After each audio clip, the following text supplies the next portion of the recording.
नमस्कार, मी शुभांगी पंडित. स्वतेज न्यूज मराठीच्या बातमीपत्रात आपलं स्वागत आहे. तर पाहूया आजच्या काही ठळक घडामोडी. पुणे हवेली क्रमांक 20 येथे प्रभारी दुय्यम निबंधक रवींद्र माळी यांच्यावर काही अज्ञात इसमांनी प्राणघातक हल्ला केलेला आहे. त्यांना अत्यंत मारहाणी केल्यामुळे दस्त नोंदणीसाठी आलेल्या तिघांनाही कायदेशीर कारवाई करून त्यांना कठोर शिक्षा देण्यात यावी हीच आमची विनंती आहे. असे निवेदन आम्ही माननीय जिल्हाधिकारी साहेब नांदेड यांच्याकडे देण्यासाठी सर्व स्टॉप आलेला आहे. येथील हे दुर्दैवी जी घटना घडलेली आहे हवेली क्रमांक 20 या कार्यालयामध्ये गुंड प्रवृत्तीच्या लोकांनी दस्त आमच्या दुय्यम निबंधक आणि प्रभारी दुय्यम दस्त नाकारल्यामुळे ज्या गुंड प्रवृत्तीच्या लोकांनी कार्यालयामध्ये घुसून एका अधिकाऱ्याला मारहाण केली, त्या निषेधार्थ पूर्ण महाराष्ट्रामध्ये आमच्या संघटनेने लेखणी बंद आंदोलन केलेलं आहे.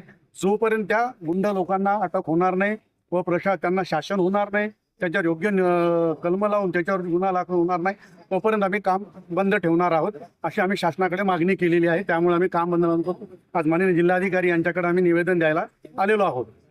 काय नाही, काल येथील पुणे येथील हवेली क्रमांक 20 येथील प्रभारी दुय्यम निबंधक श्री रवींद्र कोळी यांच्याकडे काही दस्त नोंदणी करण्यासाठी आले. सदर दस्तामध्ये दस्ताची कायदेशीर बाबी पूर्तता होत नसल्याने त्यांनी दस्त नोंदणी करण्यास नकार दिला होता. त्या अनुषंगाने संबंधित जे लोक दस्त नोंदणी करण्यासाठी आले होते, दस्त का होत नाही याचा द्वेष आपला राग घेऊन त्यांना मारहाण केली, अमानुष मारहाण झाली. याच्या अनुषंगाने आम्ही आज निषेध व्यक्त करतोय आणि काम बंद आंदोलन करून आज आम्ही निषेध व्यक्त करतोय.